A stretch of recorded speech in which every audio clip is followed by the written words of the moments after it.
कारल्याची भाजी बनवण्याची सोपी पद्धत, लवकर शिजण्याचा उपाय।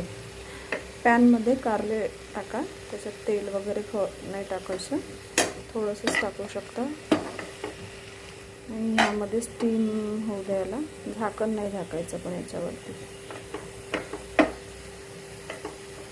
आणि दुसरीकडे कांदे कापून घ्या, 2 कांदे चालतील, 2 कांदे आणि 3 टमाटर। ह्यामध्ये तुम्ही आधी स्टीम होऊ द्या, नंतर एकीकडे दुसरी कढई ठेवा, त्याच्यामध्ये चटणी बनवायला तेल, कांदे आणि हे टमाटर ह्याकडे बनवायचे आपल्याला, ह्या कढईमध्ये। आणि इकडे हे भाजी लवकर बनली पाहिजे म्हणून हे स्टीम करायला ठेवलेले आहेत। खूप सोपी पद्धत आहे ही, तुम्ही अशी कधी ट्रिक यूज केली नसेल तर ही ट्रिक यूज करू शकता।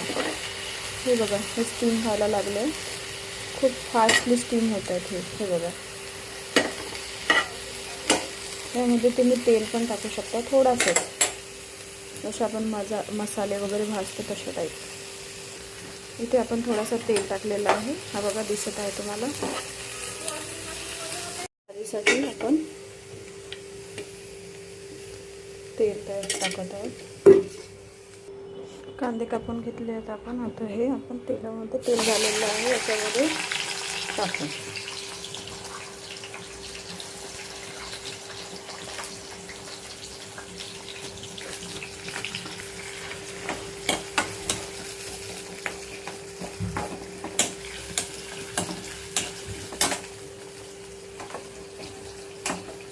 जास्त प्रमाणात कांदे शिजू द्यायचे नाही, आम्हाला कांदे कमी शिजलेलेच आवडतात कारल्याच्या भाजीमध्ये। त्यामध्ये आता आपण टमाटर टाकू, टमाटर, मिरची पावडर आणि धनिया पावडर, हळद,